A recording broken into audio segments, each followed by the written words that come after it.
היא עושה צורה עגולה כמו סמבוסק, ואז היא שמה את הבשר באמצע. ואז היא מקפלת, איזה מושלם, וואו, איזה תותחית. זהו, גנבנו להם את המתכון. החות'ים מתימן גנבו את המתכון לגיאורגים.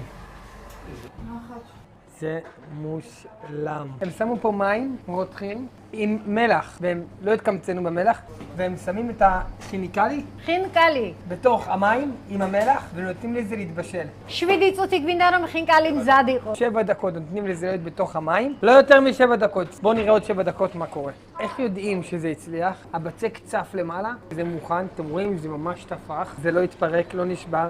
זה נראה טוב. וואו, וואו. יש לי את המומחה לזה, אני לא אוכל את זה לבד. בואי, הנה הוא שם, בוא. האיש והאגדה.